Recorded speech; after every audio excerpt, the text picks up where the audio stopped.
এর আগে নীরা আর্যের কাহিনী আপনাদের বলেছিলাম, যিনি দেশকে ভালোবেসে কারাগারে ব্রিটিশ পুলিশদের হাতে কিভাবে অত্যাচারিত হয়েছিল তা জানিয়েছিলাম। কিন্তু স্বাধীন দেশে তাকে ফুল বিক্রি করে সংসার চালাতে হয়েছিল। আর আজ জানাবো বটুকেশ্বর দত্তের কথা, যে মানুষ মৃত্যুকে তুচ্ছ করেছিলেন দেশের জন্য, তাকে শেষ জীবনে সিগারেট বিড়ি বানিয়ে সংসার চালাতে হয়েছিল। 18ই নভেম্বর 1910 একটি সাধারণ পরিবারে জন্ম নেওয়া এক তরুণের স্বপ্ন ছিল অসাধারণ, দেশকে স্বাধীন করা। 1929 সালের 8ই এপ্রিল তিনি ও ভগৎ সিং দিল্লির সেন্ট্রাল লেজিসলেটিভ অ্যাসেম্বলিতে বোমা নিক্ষেপ করেন। এটা হত্যার জন্য নয়, ওটা ছিল প্রতিবাদের ভাষা, ওটা ছিল শাসনের বধির কানে আওয়াজ পৌঁছে দেওয়ার চেষ্টা। বোমা ফেলে পালাননি, নিজেরাই গ্রেপ্তার হয়েছিলেন, কারণ তাদের লক্ষ্য ছিল আদালতকে বানানো প্রতিবাদের মঞ্চ।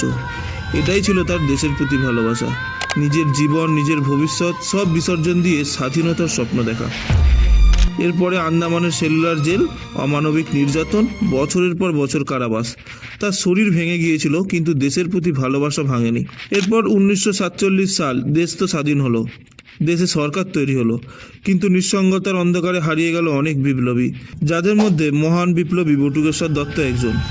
স্থায়ী চাকরি নেই, নিয়মিত আয় নেই, সংসার চালানোর জন্য তাকে ছোটোখাটো কাজ করতে হয়েছে। এমনকি একসময় বিড়ি সিগারেট তৈরির কাজ করেও সংসার চালিয়েছেন। ভাবুন, যে মানুষ সাম্রাজ্যের ভিত কাঁপিয়ে দিয়েছিলেন, তাকে তখন বিড়ি বানিয়ে সংসার চালাতে হচ্ছিল। একজন বিপ্লবী নীরবে বেঁচে রইলেন, প্রায় বিস্মৃত হয়ে। শেষ জীবনে অসুস্থতা তাকে গ্রাস করলো। হাসপাতালের বিছানায় শুয়ে থাকা সেই মানুষটি কখনো অভিযোগ করেনি। সেই সময় বিপ্লবী ভগৎ সিং এর মা তাকে দেখতে এসেছিলেন, আর কাঁদতে কাঁদতে বলেছিলেন, আমার এক সন্তান দেশের জন্য শহীদ হয়েছে, আর এক সন্তানকে এইভাবে দেখতে হবে তা ভাবিনি। 20 জুলাই 1965 তিনি চলে গেলেন। কিন্তু তার শেষ ইচ্ছা কি ছিল জানেন? যেন তাকে মহান বিপ্লবী ভগৎ সিং, রাজগুরু ও সুখদেবের পাশেই সমাহিত করা হয়।